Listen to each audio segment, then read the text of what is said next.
Bom dia para você. Tá funcionando agora o microfone? Agora tá, né? No primeiro culto ele me deu um golpe aqui, o microfone. Muito bom estar com você aqui, seja muito bem-vindo mais uma vez à Nova Semente. Um feliz sábado para você. Que bom que a gente pode desfrutar desse momento junto. Queria saudar também você que está acompanhando a gente pela internet, em casa ou em qualquer lugar. Seja muito bem-vindo também, que você também possa sentir Deus falando aí onde você está. Tudo bem? Muito bem, estão preparados para o estudo da Bíblia de hoje? Estão? Gostei do sim aqui, teve um sim aqui. Então tá bom. Nós estamos seguindo a série A Casa da Rocha. Começamos essa série há algum tempo, eu não sei se você já fez as contas, mas hoje já estaremos na 4ª semana desse estudo, logo estaremos estudando o 4º tema da série, A Casa da Rocha. Por isso já eu convido você a de cara a abrir a sua Bíblia em 1 Timóteo, no capítulo 6. Abra sua Bíblia em 1 Timóteo, capítulo 6. É importante você abrir sua Bíblia porque o tema que vamos trabalhar hoje é um tema de extrema importância, mas é um tema que nós não gostamos muito de falar. É um assunto proibido, digamos assim, a gente evita tocar nesse assunto. Porque ele é desconfortável, mas, inevitavelmente, todos nós aqui, se já não passamos, vamos enfrentar esse problema. Hoje vamos falar sobre a morte. Estudaremos sobre o tema da morte. Esse é um assunto discutido há muito tempo. E isso acontece porque talvez é uma das únicas certezas que nós temos na nossa vida. Existe até aquele pensamento popular que fala algo parecido, que existem apenas 2 certezas na vida. A primeira é a morte e a segunda são os impostos no final e no início do ano. Você pode ficar tranquilo que vai chegar, não precisa se preocupar não. São as 2 únicas certezas que temos. Agora, o mais curioso desse assunto é que apesar de ser uma das únicas certezas da vida do ser humano, ele também é motivo das maiores interrogações que temos na nossa mente. A pergunta que nunca quis calar e que talvez vai demorar para calar é: o que acontece depois da morte? O que é em si a morte? Há quanto tempo já debatemos esse assunto? A ciência tenta buscar amostras concretas através de estudos e pesquisas sobre o que acontece. Enquanto isso, a teologia muitas vezes se apoia no sobrenatural para encontrar uma resposta. Mas isso não é de hoje. Se nós voltarmos no tempo da filosofia grega, muitos dos temas debatidos na filosofia giravam em torno do pós-morte. Na verdade, se voltarmos ainda mais na história, veremos que essa foi a primeira questão que surgiu na mente do primeiro casal de seres humanos, lá no Jardim do Éden ainda. Assim, cada um pensa sobre a morte de uma maneira. Existem aqueles que acreditam que ao morrermos, nós vamos ao paraíso, ao céu ou algum lugar que cumpra esse papel. Existem aqueles que pensam que, na verdade, ao morrermos, nós vamos ao purgatório, ou até mesmo ao inferno. Já existem aqueles que acreditam que quando morremos, a nossa alma pode reencarnar em outra pessoa ou até mesmo outro animal, dependendo da crença. A alma, alguns acreditam que ao morrermos, ela fica livre do corpo e na verdade ela pode vagar para qualquer lugar que ela bem entender. Já outros acreditam que quando morremos, nós vamos para uma outra dimensão. Alguns chegam a dizer até mesmo que vamos para o chamado mundo das ideias. São milhares de teorias que existem sobre a morte, mas nenhuma resposta. Milhares de teorias, mas nenhuma resposta. A grande verdade é que nós temos medo da ideia de que morremos e fim de papo. A ideia de uma vida limitada a 100 anos, ela, no máximo, ela não entra na nossa mente. É por isso que a gente pergunta tanto desse assunto.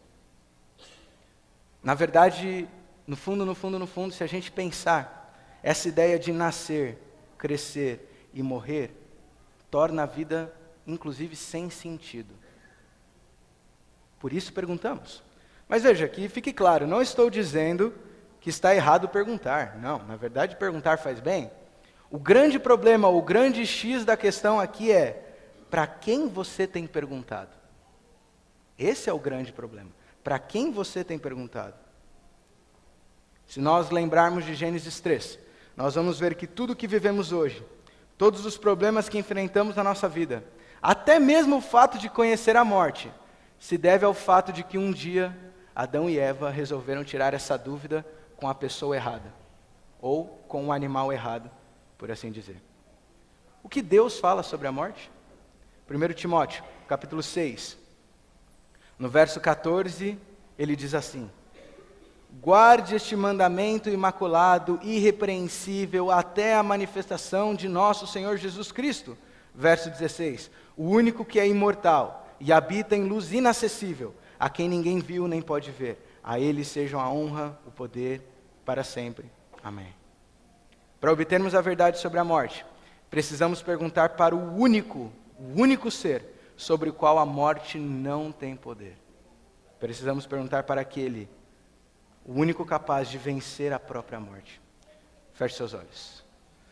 Senhor Jesus, nesse momento, meu Deus, nós vamos iniciar uma busca pela Tua resposta. A morte é um tema que a gente não gosta e a gente nem mesmo assimila essa ideia muito, Senhor. Mas nós queremos saber o que o Senhor fala. Nós temos milhares de ideias por aí, mas nós queremos saber a Tua verdade, a Tua palavra. Por favor, Senhor, que o Teu Espírito Santo possa nos guiar nesse estudo e que possamos sair daqui confortados pela Tua verdadeira esperança. Oramos em nome de Jesus. Amém. Bom, se queremos entender para onde nós vamos, o primeiro passo sempre é entender de onde viemos. Por isso, eu convido você a abrir sua Bíblia em Gênesis 2. Vamos voltar ao início de tudo. Gênesis capítulo 2. Nós vamos ler o verso 7.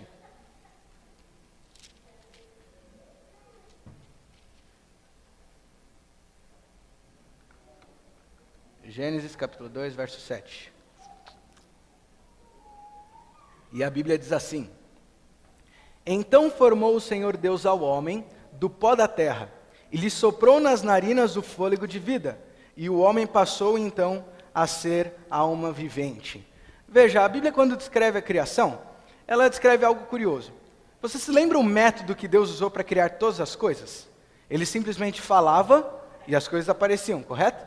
Então ele disse, haja luz, pá, surgiu a luz. Ele disse, haja firmamento, haja terra, pá, surgiu as coisas. Ele falava e aparecia. Mas com o ser humano, Deus usou um método diferente. E aí nós temos aquela imagem que ouvimos desde criança, que quando Deus foi criar o ser humano, ele veio à terra, se abaixou, e aí ele pegou a terra e começou a formar um boneco de argila, um boneco de barro, e quando esse boneco estava prontinho, perfeitinho, aí a Bíblia diz que Deus chegou no nariz de Adão, soprou o fôlego de vida. E a Bíblia diz então que quando a terra e o fôlego de vida se uniram, Adão passou a ser alma vivente. E aqui é importante nós entendermos um conceito fundamental. Nós temos como herança, até cultural, um conceito da nossa existência que nós podemos chamar de dualismo, ou conceito dualista. Na verdade, esse conceito ele remete à filosofia grega, mais uma vez, e se iniciou principalmente lá com Aristóteles, Sócrates, Platão. O que é isso? É a ideia de que a nossa realidade são duas dimensões, digamos assim, que coexistem. Ou seja, eu tenho o meu corpo, mas dentro de mim também existe a minha alma. Em outras palavras, isso aqui que vocês estão vendo agora é a minha carcaça. Meio judiada, é verdade, mas é a minha carcaça. Agora, aqui dentro de mim, em algum lugar, que eu não sei exatamente aonde, existe o meu verdadeiro eu. E isso é a minha alma. A partir dessa ideia, surgem os desdobramentos, entendendo que se meu corpo morre, não quer dizer que a minha alma morreu. Então é possível que minha alma vá para outro corpo, que a minha alma vá para o céu, que minha alma vá para onde bem entender. Uma vez que o corpo está morto, a alma ainda pode estar viva. Grave bem essas palavras. Isso não é bíblico. Essa ideia de corpo e alma, esse conceito dualista é grego, mas não é bíblico. Na verdade, a Bíblia diz que o ser humano foi criado de duas matérias-primas, mas ele é uma coisa só, pó mais fôlego. Mas quando se juntaram, aí Adão passou a ser alma vivente. Antes ele não era vivo. Deixa eu te fazer uma ilustração aqui que eu acho que vai ficar mais fácil. Eu tenho aqui na minha mão uma lâmpada, que é da minha casa, é do dono da casa, inclusive. Tomara que ele não esteja assistindo. Não, ele tem que estar assistindo, tomara que esteja assistindo. Muito bem. Eu tenho essa lâmpada aqui. Pergunta óbvia. Ela está funcionando e tudo mais. Por que não está fazendo luz? Por que não tem luz nessa lâmpada? Porque não tem energia, certo? Sem energia, a lâmpada não funciona. Vamos supor, hipoteticamente, que fosse possível eu ter energia na minha mão, sem tomar choque. Então eu estou segurando energia aqui, imagine. Se eu tiver só energia sem a lâmpada, eu tenho luz? Não. Ou seja, a luz está na energia ou na lâmpada? Em nenhum dos dois. A luz está na união das duas coisas. Por isso que demorou tanto para o ser humano inventar a luz, ou criar, ou descobrir a luz. Porque a energia já existia, mas sem lâmpada não existe luz. Ou seja, luz é a soma da energia e da lâmpada. Se você separa os dois, acabou a luz. A mesma coisa é o ser humano. O ser humano é a soma de pó mais fôlego de vida. Quando as duas coisas se juntam, nós temos vida. Nós temos um ser humano. Nós temos uma alma viva. Certo? Ou seja, vou fazer a pergunta que eu sempre faço quando a gente estuda esse assunto. Onde estava Adão? Adão estava de fato, a essência de Adão. Adão estava no pó ou no fôlego?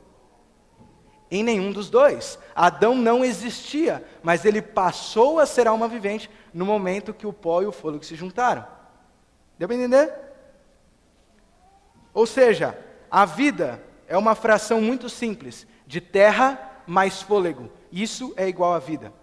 Por outro lado, terra menos fôlego é igual ao quê? Morte. Se terra mais fôlego é igual à vida, terra menos fôlego é igual à morte. Leia comigo um texto de Eclesiastes, capítulo 12. Livro de Eclesiastes, pertinho de Salmos, verso 12. O verso 7 fala da seguinte maneira para nós. Eclesiastes 12, só para dar um contexto para você. O capítulo 12, ele vem falando da velhice. Se a sua Bíblia tiver o subtítulo, você vai ver ali.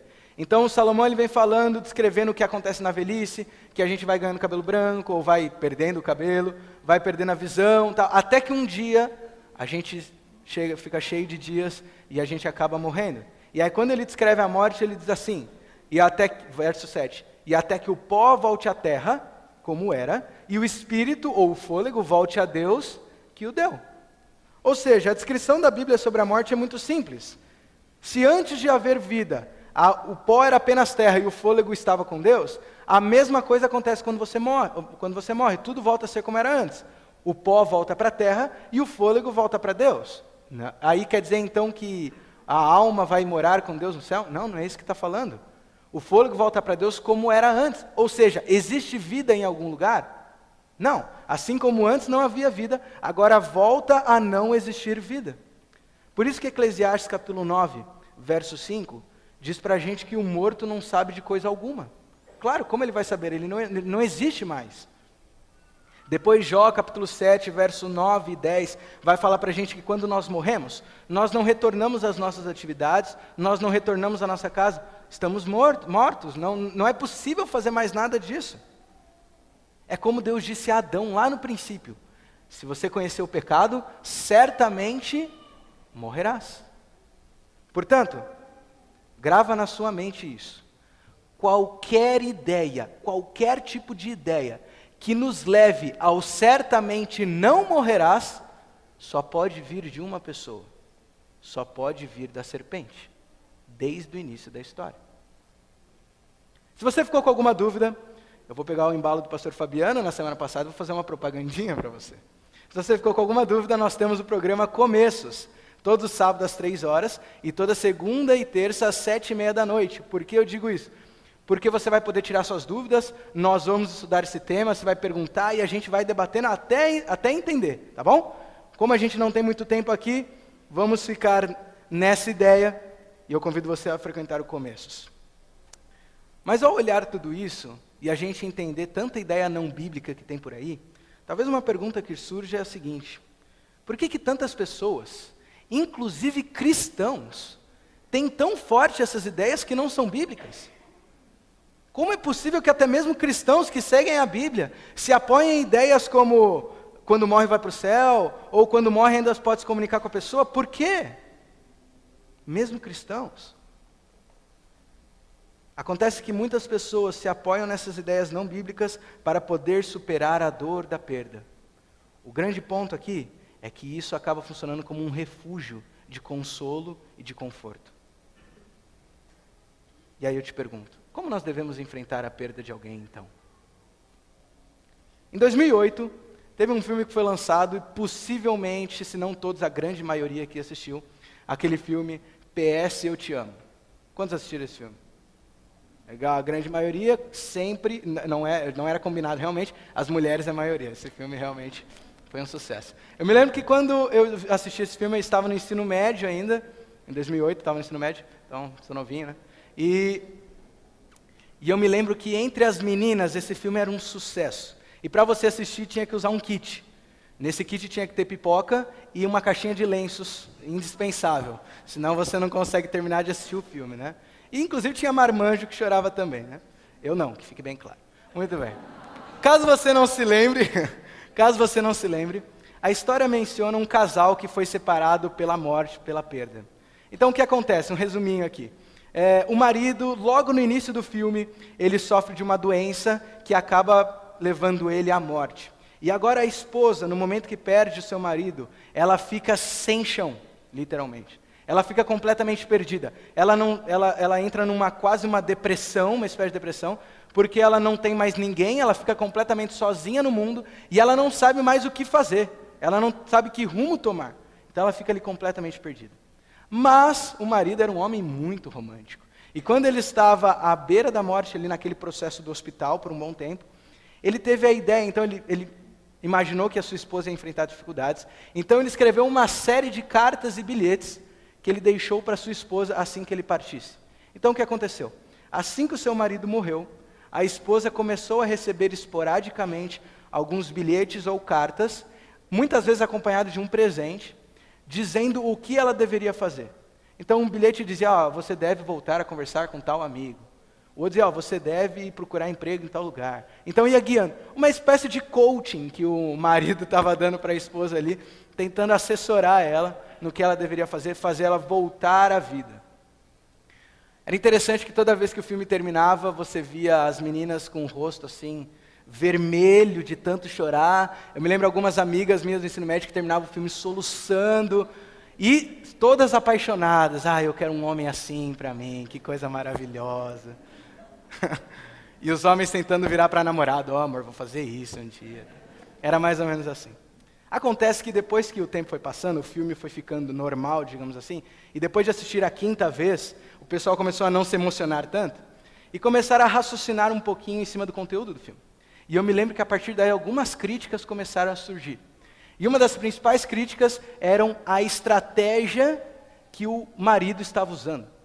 Por quê? A ideia dele ao deixar cartas era poder consolar a esposa, mas na verdade ele estava prendendo a mulher. E essa mulher ela não ia conseguir nunca seguir em frente e virar a página da vida, porque ela vai estar sempre presa a uma fantasia, uma realidade que não existe mais. E mais, uma hora as cartas iam acabar. E aí? O que mais me chama a atenção é que muitos de nós, na vida real, enfrentamos a morte da mesma maneira. Não que a pessoa que você perdeu tenha deixado cartas para você, mas nós buscamos algo semelhante. Buscamos um contato com alguém que não está mais aqui, não conseguimos superar essa perda. E eu te pergunto, será que realmente isso nos conforta? Ou melhor, até que ponto ficar preso a alguém que já partiu pode realmente nos confortar?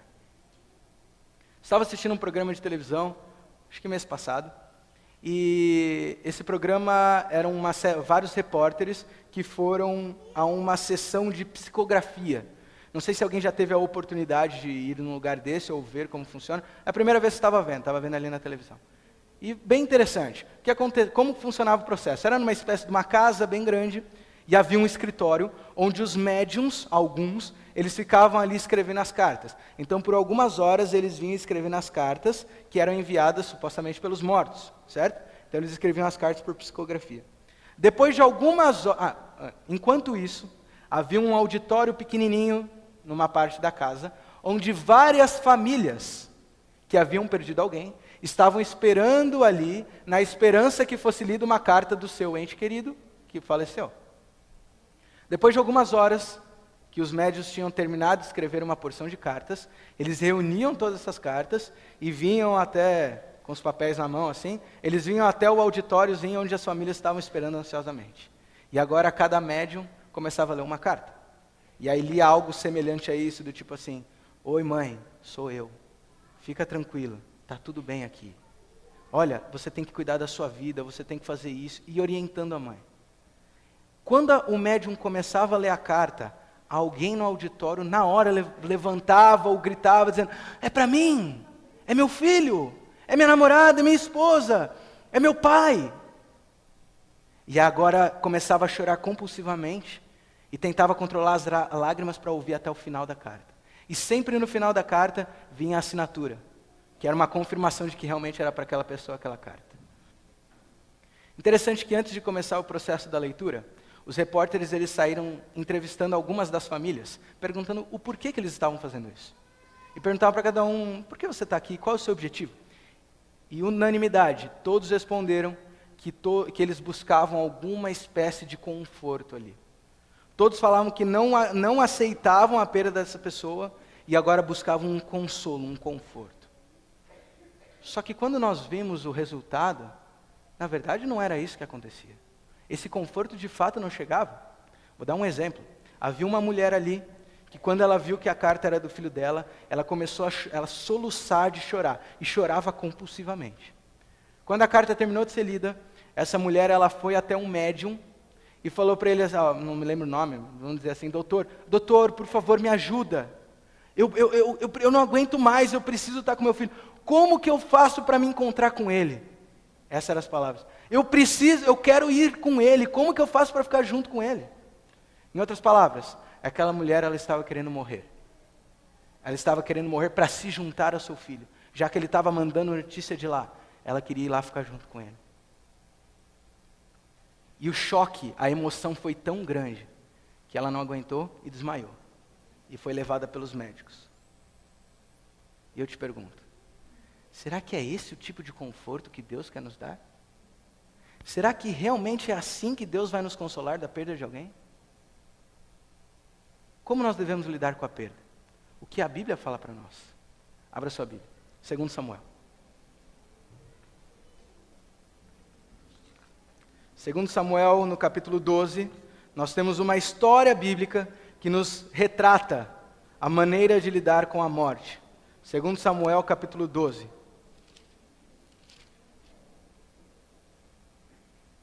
2 Samuel, capítulo 12, vamos ler a partir do verso 15. E a Bíblia diz assim: E o Senhor feriu a criança que a mulher de Urias dera à luz a Davi, e a criança adoeceu gravemente. Buscou Davi a Deus pela criança. Jejuou Davi, e vindo passou a noite prostrado em terra. Então os anciãos da sua casa se achegaram a ele para o levantar da terra, porém ele não quis e não comeu com eles. Ao 7º dia, a criança morreu. Verso 20.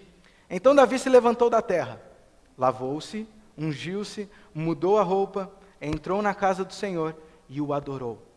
Depois veio para sua casa e pediu pão. Puseram-no diante dele e ele comeu. Verso 24. Então Davi veio a Batseba e a consolou. Paramos aqui. Depois você pode ler a história na íntegra. A história conta que Davi havia pecado. Davi havia pecado. Davi um dia estava em casa, sem muito o que fazer, e viu uma mulher tomando banho, Batseba. Como ele era o rei, chamou essa mulher para dormir com ele, mas essa mulher era casada. E agora Davi cometeu esse adultério.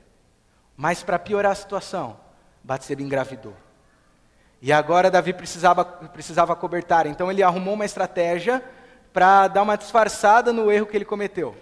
Mas não deu certo. Então agora Davi mandou Urias, que era o esposo de Batseba, na linha de frente do exército para morrer na guerra. Praticamente Davi matou Urias. Agora então, quando passou a semana de luto, Davi se casou com Batseba, a barriga de Batseba começou a crescer, mas para o reino inteiro, veio depois do casamento, entre eles, Urias já não tinha mais nada a ver com a história, ficou tudo tranquilo. Mas, apesar de enganar o povo de Israel, Davi não tinha enganado Deus, e Deus viu tudo acontecer. Então agora Deus, através de Natã, ele repreende veementemente Davi. O bebê nasce. E agora, logo depois do nascimento, o bebê fica gravemente doente. Davi sabia que ele estava à beira da morte. E agora Davi ele se põe a buscar a misericórdia de Deus. A história conta que por uma semana Davi jejuou, não colocou nada na boca. Por uma semana, Davi não cumpriu nenhum dos seus compromissos de rei. Tudo o que ele fez foi se deitar na frente do quarto do filho e orar, pedir misericórdia de Deus, para que Deus salvasse o filho dele. Pior do que ver o seu filho morrendo, Davi sabia que o seu filho estava naquela situação por culpa sua. Ele sabia que a culpa era dele. O filho estava colhendo a consequência do erro que ele cometeu. E Davi estava desesperado. Mas a Bíblia diz que no 7º dia de doença ali, o bebê morreu. Não suportou. Morreu. Davi percebeu. Os servos de Davi, quando viram que o filho morreu, eles ficaram desesperados, porque antes Davi não queria nem falar com eles pensaram, como que a gente vai dar notícia para Davi? Ele não vai aguentar essa notícia, ele estava mal antes, imagina agora. Mas surpreendentemente, a Bíblia diz que quando Davi percebeu que o bebê morreu, ele se levantou, tomou um banho, trocou a roupa, comeu e foi consolar sua esposa. Todo mundo ficou chocado, como que Davi não ficou desesperado? E eu pergunto para você, como? Como que Davi não olhou para Deus questionando? Como que Davi não ficou desesperado? Como que Davi não perdeu o chão? Como que Davi trata com tanta serenidade a perda do filho? Será que Davi era frio demais e não tinha sentimento pelo seu filho? Não. Acontece que Davi, ele não queria receber uma carta do seu filho morto. Davi sabia que seu filho não estava no céu olhando por ele. Na verdade, Davi buscou o seu consolo na palavra de Deus.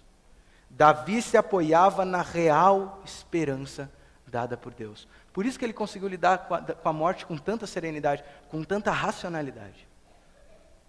E eu te pergunto, como? Ou qual é essa tal da real esperança de Deus? Por isso, você que está aqui hoje, você que ainda sofre por um parente ou amigo que algum tempo te deixou, porque morreu. Você que busca muitas vezes o misticismo para poder se comunicar com seu filho ou com a sua filha. Você que está aqui hoje ou está em casa e culpa a Deus pela perda do teu marido ou da tua esposa. Você que não consegue assimilar como Deus pode ter deixado morrer meu pai ou minha mãe. Para você, sabe o que você deve fazer quando perder alguém? Sabe qual esperança você deve buscar, tal qual Davi quando você perde alguém? Sabe em que mensagem você deve se apoiar para lidar com a dor da morte, a dor da saudade? 1 Tessalonicenses, capítulo 4. 1 Tessalonicenses, capítulo 4, a partir do verso 13.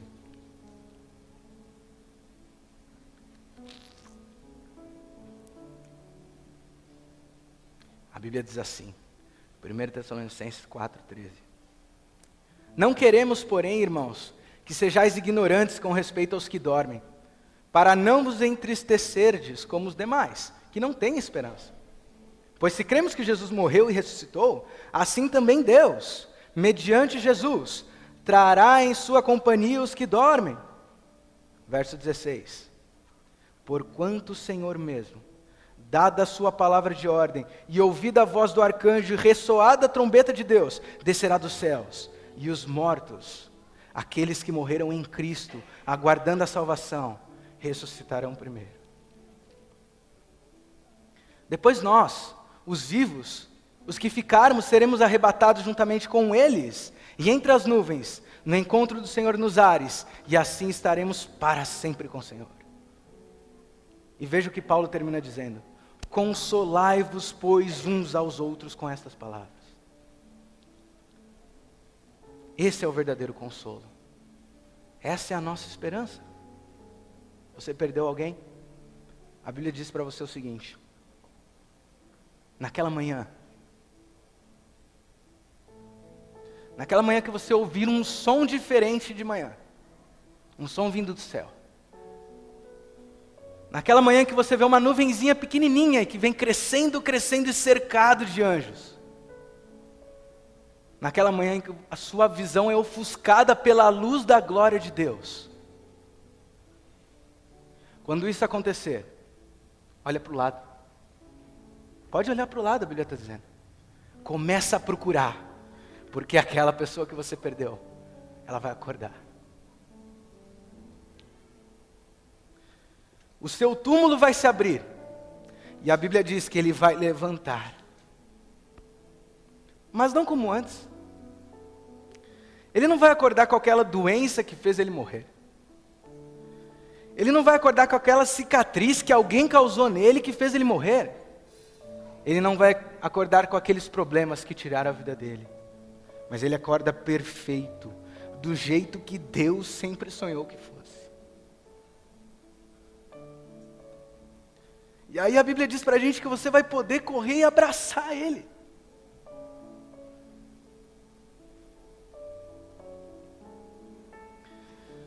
Você vai dar um beijo nessa pessoa. Você vai chorar. Eu estou engasgado só. Mas não mais de saudade. O choro agora é de alegria. A alegria da vitória. Nós conseguimos.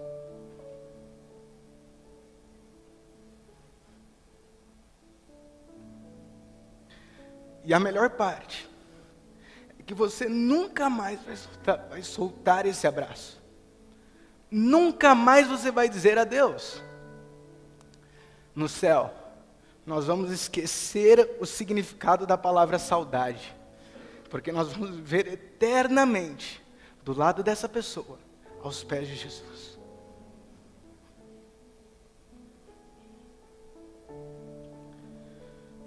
Essa é a verdadeira esperança.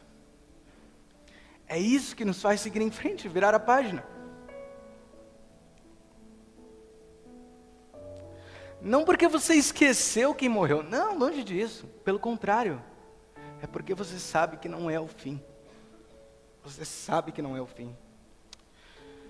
Por isso, todo ano, quando chegar aquela bendita data, aquele dia que você sabe que é o dia que você perdeu o seu ente querido, não precisa sofrer. Não marque esse dia no seu calendário como o dia da dor.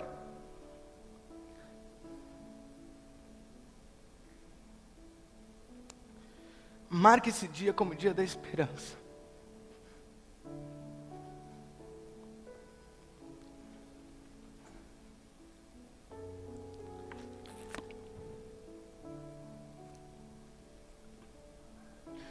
Não marque esse dia como o dia da morte.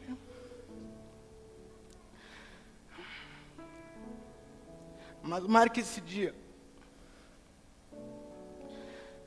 como o dia da esperança da vida eterna.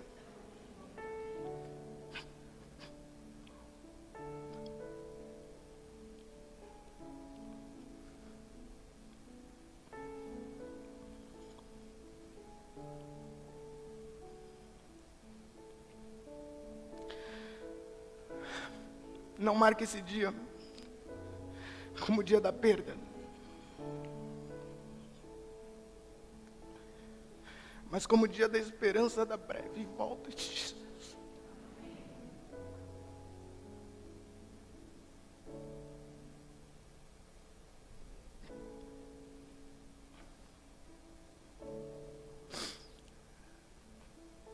Que Deus possa ser o seu ombro confortador. E se a saudade apertar, queria te fazer um desafio. Toda vez que doer, toda vez que você sentir a falta dessa pessoa, você fica de pé, como a gente vai fazer agora, e canta bem forte. Bendita a segurança de Jesus, a esperança. Bendita a esperança de que Ele vai voltar, e eu vou estar junto com Ele de novo. Vamos cantar.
nisso.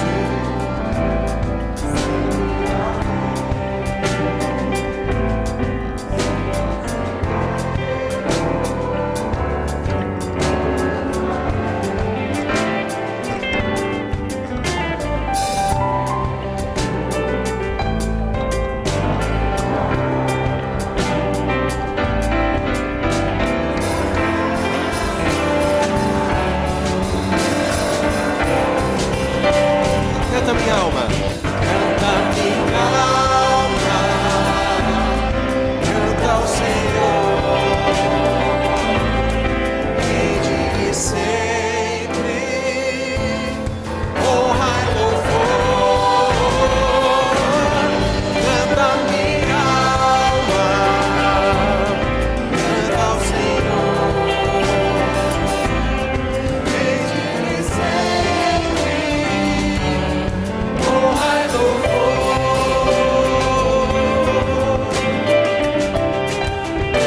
Só as mulheres. Sempre vivo. Seu grande amor me regozija no Salvador. Agora todos os homens. Esperançoso, vivo na luz. Quanta bondade em Jesus. Então cante. Canta minha alma, canta ao Senhor, rende-lhe sempre honra e louvor. Canta minha alma, canta ao Senhor, rende-lhe sempre honra e louvor. Canta minha alma, Canta ao Senhor, rende-lhe sempre. rende-lhe sempre honra e louvor. Canta minha alma, canta ao Senhor, rende-lhe sempre honra e louvor.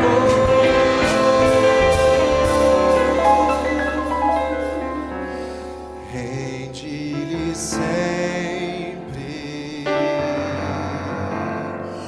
honra e louvor.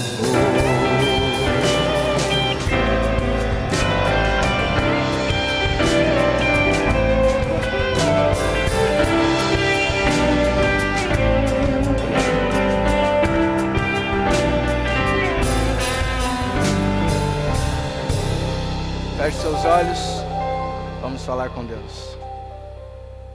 Santo Deus, obrigado pela doce esperança, Senhor.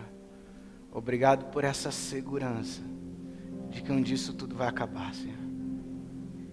Nós não queremos mais. Nós não suportamos mais a dor da perda, resultado do pecado. Volta logo, Senhor Jesus. E quando o Senhor voltar, não deixa a gente de fora, a gente vai fazer de tudo para ficar pronto, nos ajuda, Senhor. Porque nós queremos naquela manhã reencontrar aquela pessoa que já foi, aquela pessoa que infelizmente faleceu.